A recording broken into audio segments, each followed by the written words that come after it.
Kolonialisme dan imperialisme memiliki dampak yang cukup besar terhadap kehidupan masyarakat Indonesia, baik secara politik, ekonomi, sosial, maupun budaya.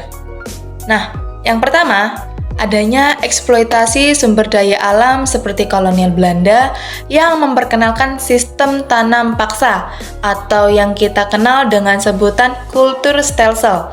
Kemudian, yang kedua, adanya kerusakan ekonomi lokal karena kolonial memaksa masyarakat menggantungkan diri pada ekonomi yang berbasis ekspor.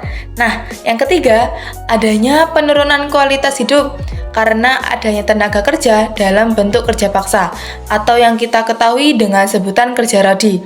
Nah, yang keempat, adanya perubahan struktur sosial yang menciptakan kesenjangan sosial yang lebar antara kaum elit dan rakyat biasa.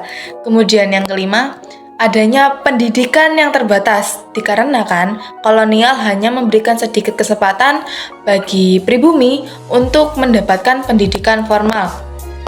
Kemudian yang keenam, adanya perubahan budaya. Kenapa? Nah, adanya perubahan budaya ini karena kedatangan pengaruh penuh dari budaya barat. Pada kehidupan ekonomi seperti munculnya perdagangan oleh VOC, terganggunya perdagangan internasional, dan munculnya sistem ekonomi kapitalisme.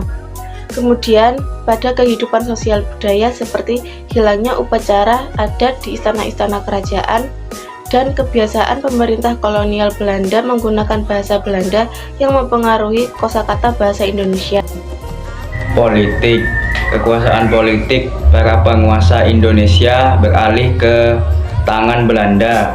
Indonesia pernah mengalami politik pecah belah atau divide et impera.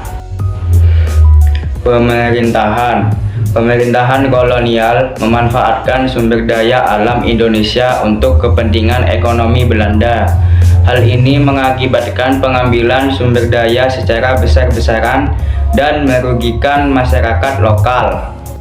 Pendidikan. Munculnya pendidikan terpelajar, pendiri lembaga pendidikan formal, dan penerapan metode pembelajaran barat. Jadi, penerapan sistem ekonomi liberal di Hindia Belanda oleh Belanda pada tahun 1870-an memiliki beberapa dampak. Di antaranya, yang pertama adalah krisis perkebunan yang terjadi pada tahun 1885 akibat merosotnya harga kopi dan gula di pasar dunia yang diakibatkan oleh negara Eropa yang mulai memproduksi gulanya sendiri.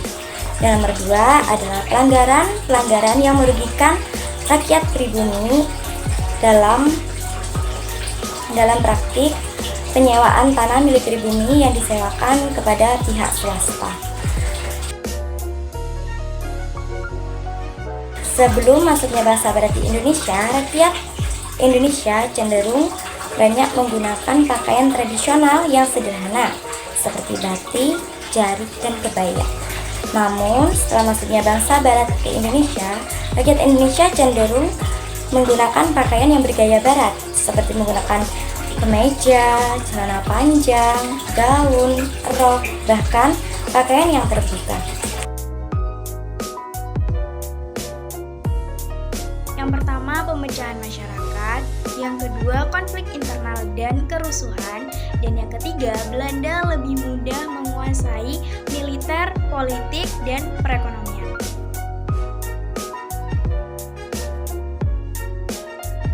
Dengan adanya kelompok etnis di Indonesia memberikan pengaruh positif bagi perkembangan pendidikan di Indonesia. seperti meningkatnya pendidikan formal, mengurangi jumlah buta huruf, lahirnya golongan terpendidik dan terpelajar, dan yang terakhir, penduduk pribumi yang terpelajar bisa bekerja secara profesional untuk pemerintahan Hindia Belanda.